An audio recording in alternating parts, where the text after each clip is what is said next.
he didn't miss a beat. Fourth quarter, Mahomes, watch it. The nasty jump pass to McCole Hardman, who breaks away. Look at that speed. Changing angles, man. 63-yard touchdown puts the Chiefs up by 9. Mahomes, 446 yards, 3 touchdowns in his return from that dislocated knee. But the Titans would not go away. Quarterback Ryan Tannehill held his own, finds Adam Humphries for the go-ahead touchdown right there. 2-point conversion stretches the lead to 3. Chiefs get one last chance to tie. Harrison Butker from 52 yards out, and it is blocked. And the Chiefs, in a stunner, lose 35-32. They drop to 6-4 on the season. Come here. Nick, why did KC lose this game? Because they did everything you have to do to lose a football game when your quarterback plays perfectly. Patrick Mahomes, even if he wasn't coming off an injury, we would say, wow.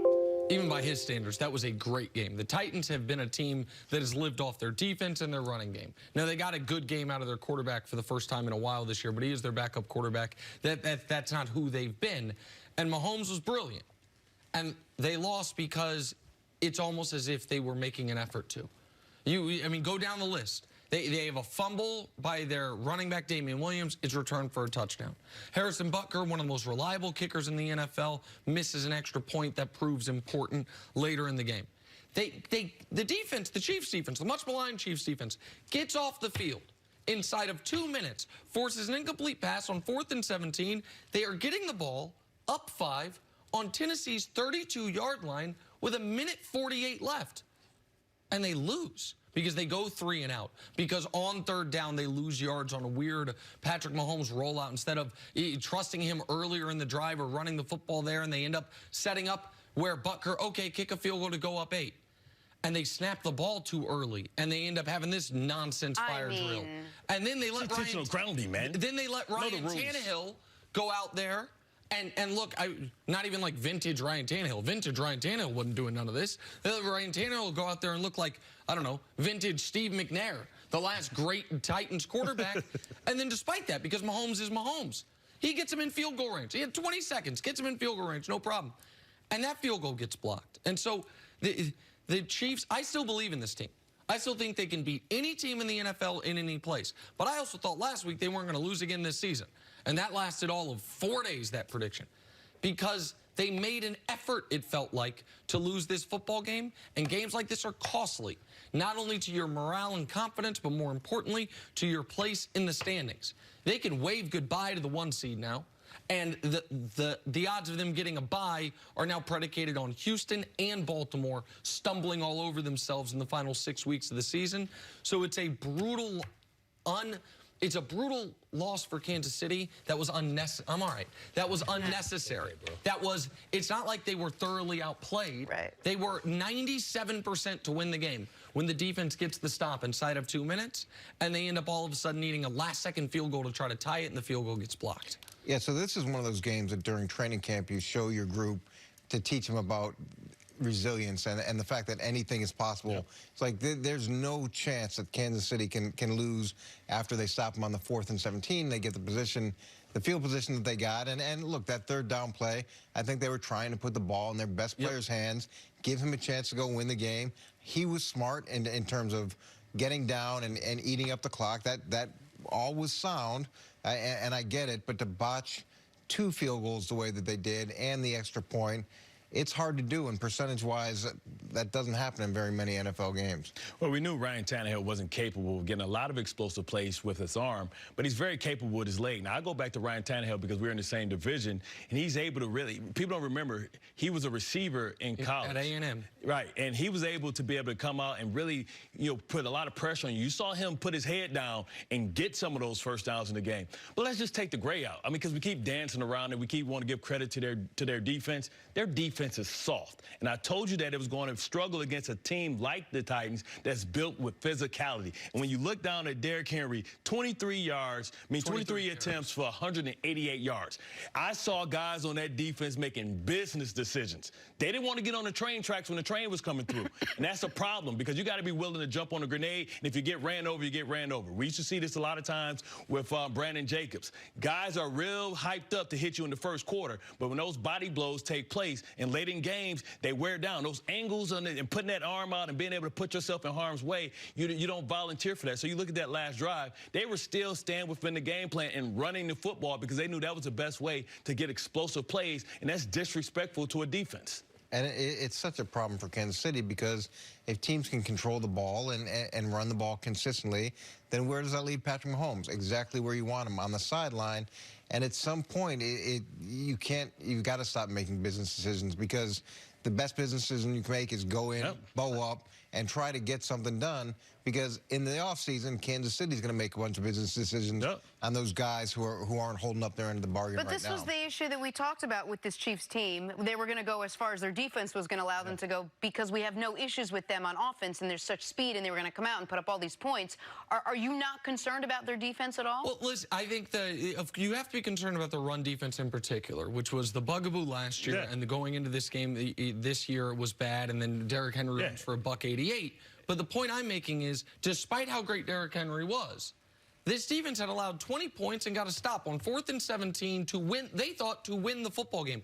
I do wonder if the defense thought, we're done for the day. Because by the time they got back on the field, all of a sudden Ryan Tannehill looks like a quarterback that I've never seen Ryan Tannehill look like. And the players were running wide open. I think the defense maybe understandably thought, okay, we've now done our part of it. For Kansas City, it should be noted, by the way, that they were at one point in this game down 4 offensive linemen. Eric Fisher's still out. Dr. Duvernay-Tardif did not play in this football game. No, but it's a notable point. No excuses. It's not. No. It's not an excuse. It leads to this point. The most important thing for Kansas City, other than a win, was to see what Patrick Mahomes was going to look like post-dislocated kneecap. And he looked as good as he's ever looked. So if the Chiefs had won this game, but Mahomes looked like, okay, he's going to be a lesser version of himself, then you would almost feel worse than you do this morning because the only hope they have is Mahomes playing at an MVP level and the defense finding a way to get a couple stops. There's no justifying this loss. Patty, as great as he was, that 3rd and 2 could have won the football game. Andy Reid, once again, has some game management questions. The defense, once again, gets run over, and even when you butcher the first field goal, you're up 5 against Tennessee, who has 90 seconds and no timeouts. That should be okay. And I understand they had the ball at the 38-yard line. You got to stop them from going 62 yards in 90 seconds, no timeouts, and they couldn't. All of that is unacceptable for a team that I still believe can win the Super Bowl, even though the last 6 weeks of football, we're running out of evidence to prove it. I mean, some of the greatest teams I've ever been on, some of the greatest teams that I've ever witnessed you be on that gave us so much difficulty was the teams that understood situational football and not beating themselves. Understanding that the guy's getting a jump, you change the snap count on the field goal. Understanding what you're going to get, in a 2-minute situation, playing that bend, don't break type of defense is just good enough to get you beat. But they gave up an explosive play because they were defending the sideline, which is what you're supposed to do. But you have to understand that they had enough time to make throws through the middle. And that's the type of thing when you talk about not having a defense with, good football acumen. You don't have guys that's able to make a play because they understand the situation, but they understand formations and what that means. Every formation means something. All right, let's move on. If Patrick Mahomes was good, boy, Lamar Jackson was great. Ravens coming off their big win over the Patriots, facing the winless Bengals yesterday. Yeah, they were favored to win, but the way they won was impressive. 2 words for you. Lamar Jackson, 15 of 17, 223 Video yards. game stuff right there. 3 touchdowns, a perfect passer rating, and on the ground, 65 yards and a touchdown. Ravens get the win, 49-13. They improved to 7-2. Coach, how incredible was Lamar's performance in this one? Yeah, Lamar's been incredible throughout the course of the season in the role that he has. And I think it's such a good fit with him and Greg Roman. The things that Greg did in San Francisco with Colin Kaepernick, you're seeing the same things with Lamar, and Lamar's done an outstanding job with it. And that could get better. Greg's one of the best I've ever been around in terms of scheming up not just the run game, but the quarterback-driven run game. Now, that being said, Cincinnati makes a lot of people feel really good and unfortunately look really good at this point for them. My big questions on Lamar have stayed the same. Is when everybody knows you got to pass it, when they can't play the game on their terms, will he be able to carry the team in those moments? And he's probably, Coach, just quickly here, he's probably gone some way to answering that from where he was last season, correct? I think there's been progress. I don't know if that's really been answered at this point. Now, I've been around Greg Roman as the run coordinator, also as the offense coordinator in Baltimore, then in New York. He's tremendous in making sure that he schemes plays that mirror exactly pass and play action off of it. And the Ravens are creating a problem for teams that they don't often see. You don't see an offense like this with gun pistols, so many different formations, 3 tight ends. You know, their primary targets are tight ends, and then Hollywood Brown is giving them something that they didn't have last year. That's somebody that can stretch the football field off that play action. I feel like this is the perfect marriage, and this organization deserves a lot of credit for building their offense around a unique talent and making it work for him. Much like Cam Newton had when he came in, Colin Kaepernick, I think he's a more explosive athlete than Colin Kaepernick. He's not as big, and he's kept himself out of harm's way because I don't see him taking a lot of explosive, hard hits. And if he can stay healthy, and I mean, just look at the creativity. They had all 3. They had RG3 on the field yesterday. The Heisman package. The Heisman package, and it's just so much to prepare for, and it causes pause and hesitation. And that step of hesitation sets up the block for all those guys to get to the second level, and Ingram's the perfect back. Physical downhill to make you pay. And I don't know what this is going to look like in 6 years, right? I don't know if he's going to stay healthy. I don't know if the league's going to catch up. I don't know any of that. But I know right now he's sensational. He started 17 games as a pro, 13-4. For a team that was dead in the water with Joe Flacco, that had to remake everything, he has been brilliant. You're right that the Cincinnati's a team that makes a lot of people look good, but he was perfect yesterday. He's perfect against New England last week, too. He was 15 of 17, those 2 incompletions. One was a spike, one was a drop.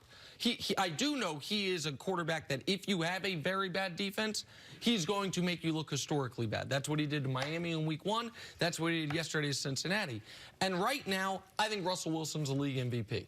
And I think he's going to further prove that tonight because I think Seattle's going to win that football game. But if you're doing your MVP list and you don't have Lamar Jackson somewhere in the top 5, maybe the top 3, it's because you were down on him going into the draft and you don't want to admit you were wrong. Like the folks that question, can he be a quarterback in this league? Yes. Can he be an effective starting quarterback in this league? Yes. Can he play at an MVP level for at least a season? The answer is yes. He's proving that. And Baltimore right now looks like the most complete team in the AFC. Yeah, if you look at the Pats, the Chiefs, and the Ravens, you look at the Ravens and you say top to bottom, offense, defense, and obviously a quarterback. Take that, Bill Polian. Coming up, are the Cowboys in danger of missing the playoffs? That's ahead.